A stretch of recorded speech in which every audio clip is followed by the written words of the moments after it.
எங்களை நேர்நாள் மகள் சூடு செல்வி நேரிஷா கூறிய வாதங்களுக்கு பிரதிவாதமாக செல்வி ஷாரிகா அவர்கள் வாதங்களை முன்வைத்திருக்கின்றார். இப்போ ஷாரிகா அந்த வாதங்களுக்கு பதில் சொல்ல வருகின்றார் செல்வன் நீரஜன் பகிரதன் அவர்கள்.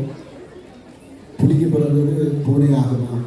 எங்களோட பகிரதன் மகன் என்ன சொல்ல போறார் என்று நாங்கள் பார்ப்போம். இவர்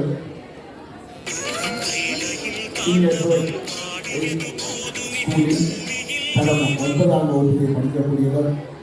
தமிழ் மீதும் தமிழன் மீதும் அதீத பற்று கொண்டவர். அவர் இப்பொழுது தலை விதியே என்பதற்கு கருத்து கூற வருகின்றார். வாருங்கள் நீரஜன் அவர்களே, தாருங்கள் உங்கள் பதவி. அனைவருக்கும் வணக்கம். புலம்பெயர் நாட்டை பொறுத்தளவில் பெற்றோர்கள் பிள்ளைகளோடு நேரம் செலவிடுவது குறைவு. எந்த நேரமும் வேலையை ஓடிக்கொண்டிருக்கிறார்களே தவிர எங்களோடு தங்கள் நேரத்தை செலவிடுவது இல்லை. உங்களுக்கு பணத்தை விட அவர்களின் பாசம் தான் அதிகம் தேவைப்படும்.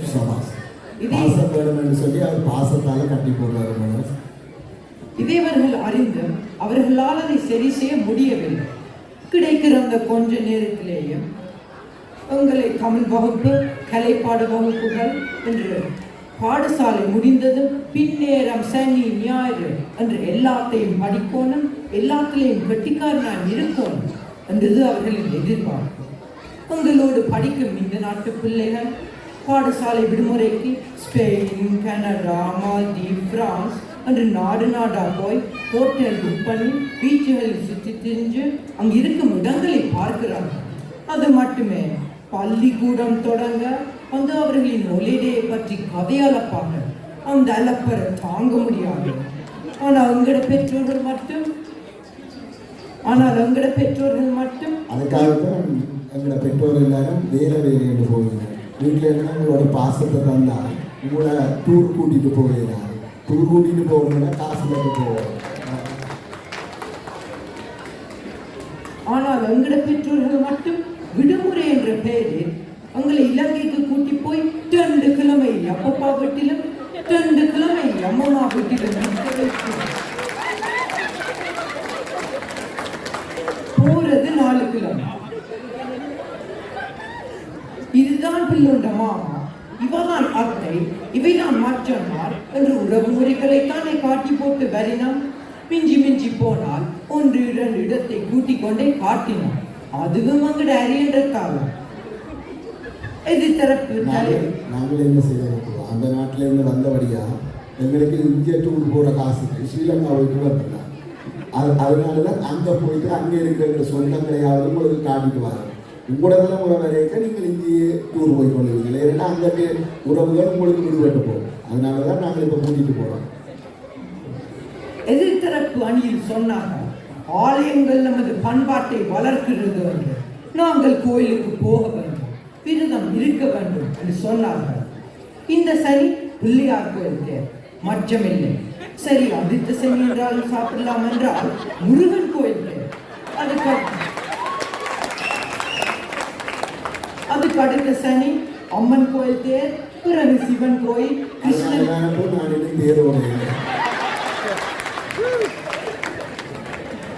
கிருஷ்ணன் கோயில் என்று கடைசியில் மாதக்கணக்கான சாப்பாடு சைவம்.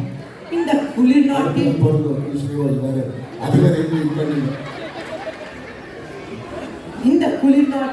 கொழுப்பு சாப்பிட்டால் தானே கொஞ்சமாவது தாக்கு பிடிக்கலாம். வெள்ளை இனத்தவர்களுக்கு ஒரு தெய்வம் தான், ஆனால் எங்களுக்கு மட்டும் குடும்பமாய் தெய்வம்.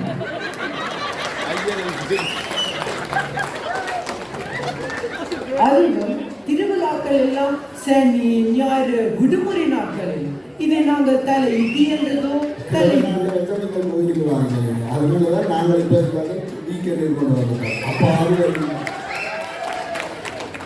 இடி என்றதோ எதிர்த்தரப்பு தலைவர் இன்னொன்று சொன்னார், தமிழனுக்கு அடையாளம் கணக்க இருக்குது என்று.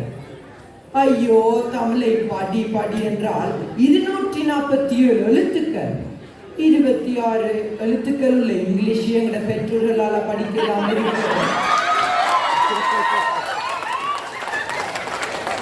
அதுக்குள்ள உங்களுக்கு தமிழ் படிக்கட்டால் அதை விட இலக்கணம், இலக்கியம், எத்தனையோ இதிகாசம், காப்பியங்கள், திருக்குறள், அது இது என்று எக்கச்சக்கம். அவலத்தையும் படி, இல்லை என்றால் எங்களோட தலைமுறையோடு அழிஞ்சு போடும் என்றால் எப்படி எங்களால் முடியும்?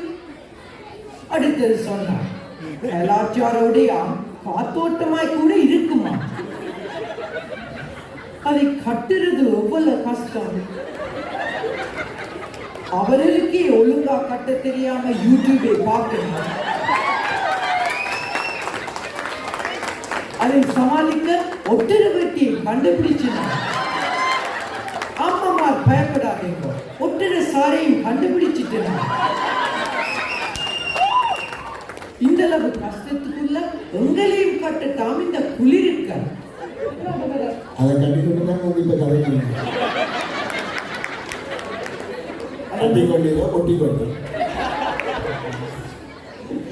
நடுவர் அவர்களே, இந்த நாட்டில் உள்ள படிப்பு சுமையோடும் வகுப்பறைகளில் வேறு வேறு நாட்டுக்காரர், வேறு வேறு பழக்க வழக்கங்கள், இன ரீதியான பாகுபாடுகள் என்று எங்களுக்கு இருக்கும் மக்கச்சக்க பிரச்சனைகள் மத்தியில் கற்கும் உங்கள் நிலைப்பாட்டை புரிஞ்சு உங்களுக்கு சார்பாக தீர்ப்பை வழங்குவீர்கள் என்ற உறுதியான நம்பிக்கையோடு விடை சொல்கிறேன்.